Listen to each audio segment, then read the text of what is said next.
అత్యుత్తమ ప్లేస్మెంట్స్ తో ఎంఎన్సీ కంపెనీలలో ఉద్యోగమే లక్ష్యమా? ఇంజనీరింగ్ చదవాలనే మీ పిల్లల కలని కేజీ రెడ్డి కాలేజ్ తో నిజం చేసుకోండి.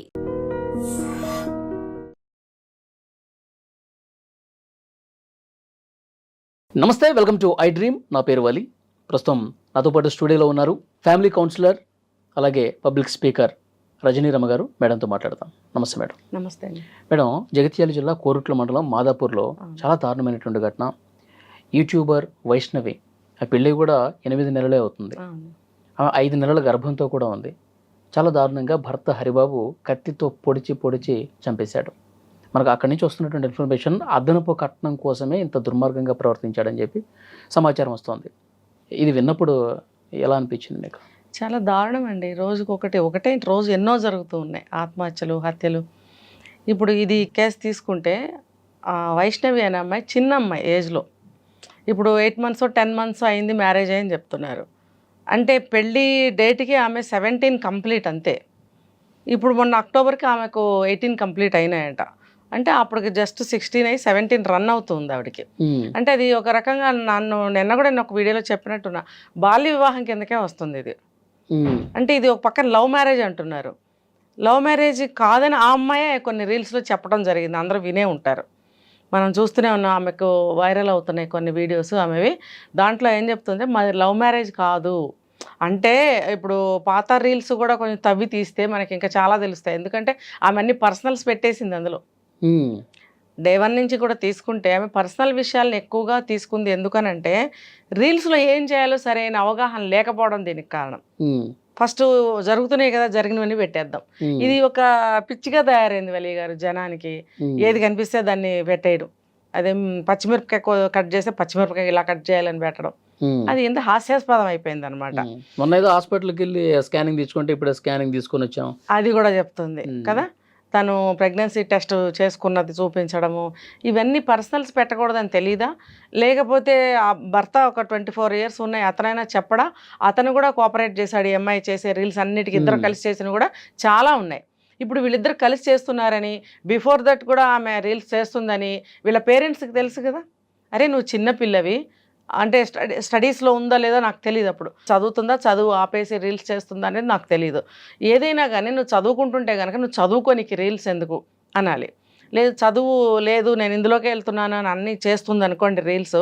నువ్వు రీల్స్ మంచివి చెయ్యి, ఏదైనా ఒక సమాజానికి ఉపయోగపడేవి చెయ్యి. లేదు సమాజంలో ఏదైనా చెడు జరుగుతుందంటే అది దాని మీద నువ్వు ఒక కేర్ తీసుకుని ఒక సమాజానికి ఒక అవేర్నెస్ కల్పించే విధంగా నువ్వు చెయ్యి అని చెప్పలేరండి ఆ పెద్దవాళ్ళు.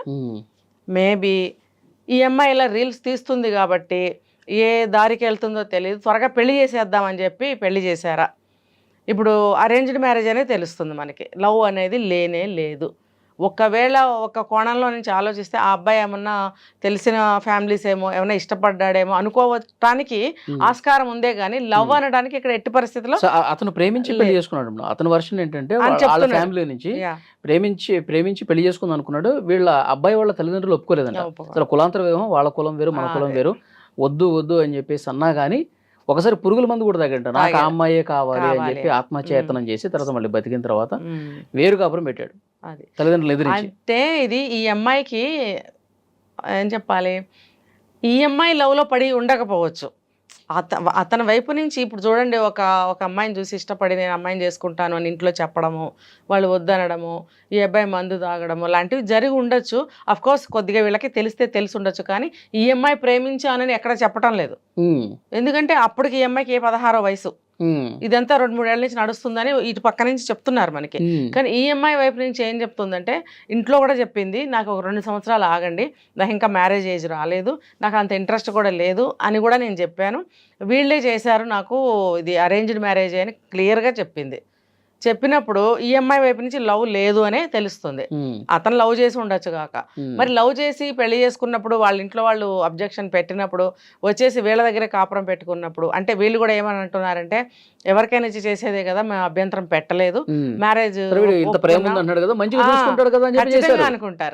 అనుకుంటారు అనుకుని మేము చేసామని తల్లి వాళ్ళు కూడా చెప్తున్నారు. వీళ్ళు పాపం వన్ సైడ్ నుంచి వీళ్ళు అడ్జస్ట్ అయ్యే ఉంటున్నారని అనుకోవచ్చు. ఇంకోటి ఏంటంటే పిల్ల రీల్స్ అనేవని ఏమైనా వెళ్తుంది, అక్కడి నుంచి వాళ్ళు ఇష్టపడుతున్నారు కదా, అబ్బాయి ఏమో మందు కూడా తాగిండు, వీళ్ళిద్దరికి పెళ్లి చేస్తే జీవితం బాగుంటుంది, మంచిగా చూసుకుంటాడని ఏమనుకుంది. తల్లి వైపు వాళ్ళు. ఉమ్. కజిన్స్ కూడా ఉన్నారు కదా, 13 or 15 మెంబర్స్ కజిన్ బ్రదర్స్ ఉన్నారు. అవును. వీళ్ళందరి ఇష్టం లేకుండానే అయిందా అంటే ఒకే ఒక్క ఆడపిల్ల, అందరూ అన్నలే అన్నప్పుడు వాళ్ళు కూడా ఈ అమ్మాయి భవిష్యత్తు గురించి ఆలోచిస్తారు కదా. అంటే అందరూ ఏకగ్రీవంగా ఆమోదించిన తర్వాతనే ఈ పెళ్లి చేశారు ఉమ్. కదా. ఇటువైపు నుంచి ఓకే అనుకుంటే మరి ఇటువైపు ఏం జరిగింది? తల్లికి ఇష్టం లేదు, ఒకటేమో కులాంతర వివాహం అని, రెండోది ఏంటంటే కట్నాలు కానుకలు ఏమన్నా వాళ్ళకి తగ్గట్టుగా లేకపోయి ఉండొచ్చు. అది వాళ్ళకి ఆశలు ఉన్నాయి, ఉంటాయని నేను చెప్పను, ఉన్నాయి కాబట్టి వాళ్ళకి బాయిల్ అవుతున్నారు. ఎట్లా దీంట్లోంచి బయటపడాలి? ఇటు చూస్తేనేమో కొన్ని రోజులుగా ఈ అదనపు కట్నం కోసం డబ్బులు తీసుకురా అని చెప్పి వేధింపులు ఉన్నాయట. ఎందుకంటే అబ్బాయి తల్లిదండ్రులకు ఇష్టం లేదు కాబట్టి వాళ్ళ అమ్మ ఇదే చెప్తుందంట, డబ్బులు తీసుకురా, అప్పుడే అమ్మాయిని లోపలికి తీసుకురా, ఇంటికి తీసుకురా అని చెప్పి చెప్తున్నారు.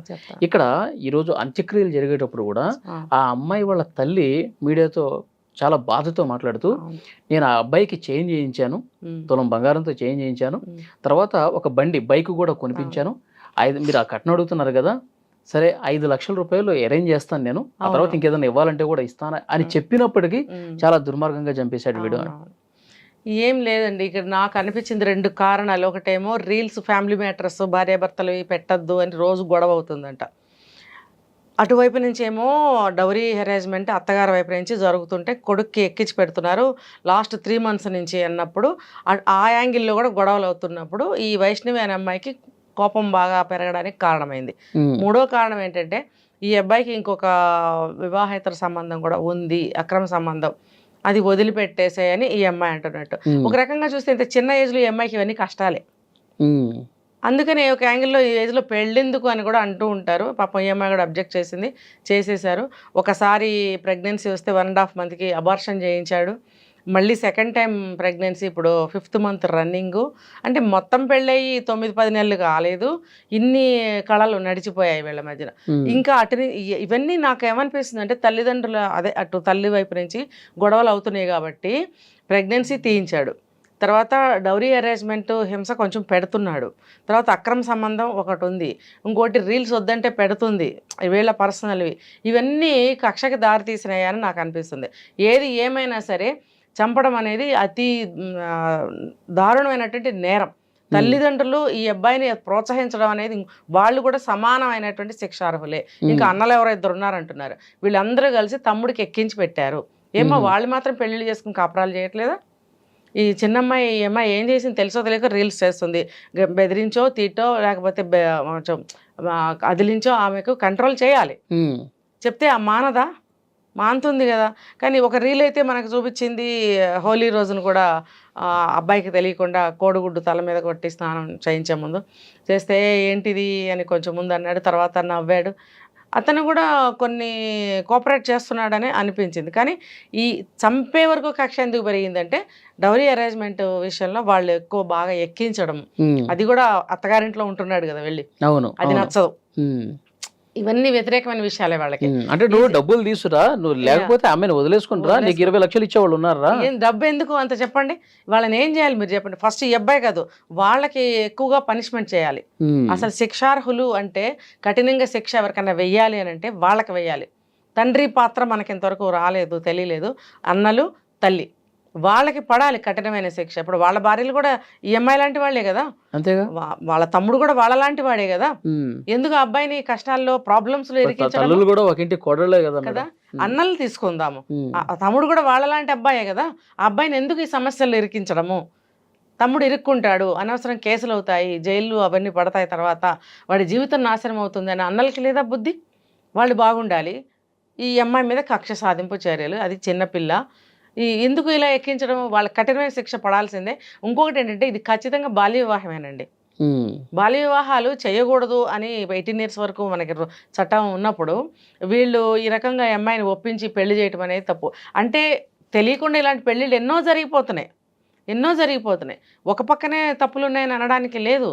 ఇప్పుడు అబ్బాయికి చేంజ్ చేయించాను, ఎంతో మా ప్రాపర్టీ రెడీ చేశాను ఇవ్వడానికి అంటే అడిగిందల్లా మీరు ఇవ్వడానికి సిద్ధపడ్డారు. ఇక్కడ సిద్ధపడినా కూడా వీళ్ళు ఇలా చేశారు అంటే అమ్మాయి జీవితం బాగుండాలనే ఉద్దేశమే. కదా. ఇటువైపు నుంచి కొంచెం బాగానే ఉంది, అంటే అన్నీ కూడా సానుకూలంగానే ఆలోచిస్తున్నారు వీళ్ళు. అయినా కూడా వాళ్ళు ఎటు నుంచి అన్నీ తవ్వుతున్నారు, కక్షలకి దారితీసే కారణాలు వెతుకుతున్నారు, తవ్వుతున్నారు అని అంటే వాళ్ళకి ఎట్టి పరిస్థితుల్లో ఈ అమ్మాయి పెళ్లి కానీ ఈ అమ్మాయితో వ్యవహారం కానీ ఎట్టి పరిస్థితుల్లో వాళ్ళకి ఇష్టం లేదు, వదిలించుకోమని. అంతే, వదిలించుకోవడానికి ఆ, ఇంత నూరి పోశారు. చంపేస్తామని కూడా బెదిరించారని కూడా చెప్పారు కదా మధ్యలో, తల్లి అవును, బెదిరించింది అని. అంటే ఇలా తమ్ముడికి అదే కొడుక్కి బాగా ఎక్కించడం వల్ల అన్ని పక్కల నుంచి ఒకసారి ఇంటికి వెళ్తే కళ్ళలో కారం కారం కొట్టింది. కారం కొడితే ఇద్దరు కలిసి వచ్చేసారు ఇక్కడికి. అంటే అట్లా చేయడం, పట్టుబడుతున్నాము, సాక్ష్యాలు దొరుకుతున్నాయని వాళ్ళకి అర్థం కావట్లేదా? అంటే అంత డైరెక్ట్గా ఆవిడ ఆ పనులు చేస్తుంది అని అంటే ఆవిడ ఎటువంటి లక్షణాలు ప్రవృత్తి కలిగిన మనిషి అని మనకు అర్థమవుతుంది. మనిషి అనాలా, ఇంకా జనాలు ఇట్లా తయారవుతున్నారు. చూడండి, మనిషి అని అనాలా, స్త్రీ అని అనాలా ఆవిడ్ని? స్త్రీ జాతికి అవమానం ఇలాంటి వాళ్ళు. ఇప్పుడు తక్కిన ఇంకా ఇద్దరు కొడుకులు ఉన్నారు, పెద్దవాళ్ళు. ఈ అబ్బాయి చిన్నోడు. అరే ఆకరణ పుట్టాడే, చిన్న కొడుకే అని మమకారం ఇంత కూడా లేదా? ఆ అమ్మాయిని చంపేస్తే నీ కొడుకు ఎక్కడ ఉంటాడమ్మా? నీ కొడుకు కూడా జైల్లోనే ఉంటాడు, మళ్ళీ నీకు తిరిగి కనబడ్డ. అసలు ఉరిశిక్షణ ఇంత ఇంత దారుణంగా అమ్మాయిని అనేక చోట్ల కత్తిపోట్లు పొడిచాడు, మెడకాయ పిసికాడు. అంటే అంత హింసాత్మకంగా, క్రూరంగా ఆ అమ్మాయిని అనేక సార్లు దాడి చేసి చంపాడు. అంటే వాడిలో ఎంత కక్ష నింపుకున్నాడు, ఎన్ని ఎక్కించిన మాటల బుర్రని పనిచేయిస్తున్నాయంటే బాగా అర్థమవుతుంది. ఇప్పుడు వాళ్ళు అమ్మాయి వాళ్ళ 13 మంది అన్నలు ఉన్నారు కదా, వాళ్ళు ఏం చేస్తున్నారు అసలు వాళ్ళు మాట్లాడుతూ ఉన్నారు. అసలు వాడిని నేను ఏదో ఒక రోజు చంపేస్తాను వాడిని అని చెప్పి అంత కోపం రగిలిపోతూ మాట్లాడుతూ ఉన్నారు. కానీ వీడు కూడా ఎంత సైలెంట్ గా చంపాడు చూడండి. ముందు ఏదో సౌండ్ వచ్చిందంట ఇంట్లో రూమ్ లో, సరే వీళ్ళు చిన్న చిన్న గొడవలు పడతా ఉంటారు కదా అనుకుని వెళ్ళలేదు. ఉదయాన్నే చూస్తే చంపేసి ఏమి ఎరగనట్టుగా మళ్ళీ ముఖం కడుక్కొని ఇంటి నుంచి బయటికి వెళ్ళిపోయాడు. బయట తలుపు గొళ్ళం పెట్టి మరి బండి మరి అమ్మాయి ఏంటి ఇంకా బయటికి రావట్లేదని 2 గంటల తర్వాత చూసారు. సహజంగా చేశాడు. అంటే వీళ్ళు న్యాచురల్గా ఉండాలి, అమ్మాయి నిద్రపోతుంది కాబట్టి ఈయన ఏదో బ్రష్ చేసుకుంటున్నాడు బయట అని సహజంగా అనుకోవాలని ఆ పని చేశాడు. బండి ఎక్కడమే ఫాస్ట్గా వెళ్ళిపోయాడంట. అంటే ఎక్కడో చోట వాడి ఏమంటారంటే తొట్టుపడటం అంటారు కదా, అది కనపడిపోతుంది. కనపడిపోతే అనుమానానికి దారి తీసింది వీళ్ళకి. మరి వెంటనే చూసుకోవాలి కదా ఏంటి అనేది. ఇప్పుడు గత కొద్ది రోజుల నుంచి బెదిరింపులు జరుగుతున్నాయి, గొడవలు జరుగుతున్నాయి. నిన్న రాత్రి కూడా కుక్కల అరుపులు వినపడినాయి, అది ఇది అని అన్నప్పుడు ఆ కుక్కల అరుపులు కాదు వీళ్ళే అరుచుకుంటున్నారు అని చెప్పి అన్నలు చెప్తున్నారు. మరి ఇన్ని మీకు క్లూస్ దొరుకుతున్నప్పుడు మీరు కాపలా ఉండాలి కదా, అంతమంది మగపిల్లలు ఉన్నప్పుడు. ఇప్పుడు ఆ అబ్బాయి చంపేసిన తర్వాత వాడిని చంపుతా ఉంటాం మగతనమా? ముందు అమ్మాయిని రక్షించుకొని ఉండాల్సింది, అది మగతనమా? గొడవలు జరిగినప్పుడు అసలు దాన్ని సెటరేట్ చేయాలి కదా. అంతమంది అన్నలు ఎంత కాపలా ఉండాలి, అమ్మాయికి ఎంత రక్షణగా ఉండాలి. అది మానేసి ఇప్పుడు వాడిని చంపుతామంటారే, వాడిని ఎటు ఉంటుంది? వాడికి ఉరి శిక్ష, జైలు శిక్ష, యావజ్జీవమో ఏదో ఉంటుంది, అది చట్టం చేస్తుంది. వీళ్ళ చేతుల్లోకి తీసుకోవడానికి వీళ్ళు అంటున్నారు మాకు వదిలేయండి, మీకు చేత కాకపోతే మాకు వదిలేయండి అంటే రెడీగా నుంచోబెట్టి ఎన్కౌంటర్లు చేసే చట్టాలు మనకి లేవు. కాబట్టి చట్టం వాళ్ళు తీసుకునే చర్యలు సాక్ష్యాలతో పాటు వాళ్ళు త్వరగానే తేల్చాలని మనం కోరుకుందాము. కానీ ఒక ఆడపిల్లకి రక్షణ ఎలా కల్పించాలనేది సమాజంలో చాలామందికి తెలియటం లేదు. సరే, ఇది ఇంతమంది బలగం ఉన్నారు, అన్నలు దట్టు అందరు మగపిల్లలు, ఆ ఏకైక ఆడపిల్ల మాకు ప్రాణం అని గుక్కబట్టి ఏడుస్తున్నారే. నిన్నటి వరకు ఏం చేశారు అయ్యా మరి మీరందరూ? ఏ రకంగా మీరు మీ బాధ్యతలను చూపించారు? ఏ రకంగా మీరు రక్షణ? ఇవన్నీ చిన్న చిన్న గొడవలుగా తీసిపారేశారు వాళ్ళు. తీయకూడదు కదా, కత్తితో పొడితే చంపేస్తాడా అన్న స్థాయికి వాళ్ళు ఊహించలేదు. కానీ ఆవిడ ఇంటికి వెళ్తే కారం కొట్టడం అది హింసేగా. కోడలంటే ఇష్టం లేకపోవటమే కదా. ఆ ఇష్టం లేని కోడలు ఎంత బాగా చూసుకుంటున్నాడని కొడుకు మీద ఒక కోపమే కదా. ఇవన్నీ నీకు కనబడుతున్నాయి ఒక చర్య ద్వారా. మరి మిగతా ఎన్నో జరిగినాయి, వాటి ద్వారా ఇంకా బాగా తెలిసి ఉండాలి కదా. అవును, అసలు ఇప్పుడు సోషల్ మీడియాలో రోజుకు ఒక ఘటన జరుగుతుంది, దాని పట్ల కూడా వాళ్ళకి అవగాహన ఉండే ఉంటుంది. ఈ మధ్య తాండూరులో నవవధువుని ఒకడు ఇంత పెద్ద కర్ర తీసుకుని కొట్టాడు, సీసీ కెమెరాలు అన్ని కూడా బయటకు వచ్చినాయి. చూడండి మరి దారుణాలు ఏంటి అసలు. వెనక ముందు ఆలోచించటం లేదు, తర్వాత ఏం జరుగుతుంది అని ఆలోచించటం లేదు. ముందు నా పగ తీరాలంతే. వాడికి తెలీదా చంపిన తర్వాత తను ఎక్కడ ఉంటాడో తెలీదా? దీనికి ఏం చేయాలంటే, ఇప్పుడు కేసులు బాగా లేట్ చేస్తుంటారు వలి గారు.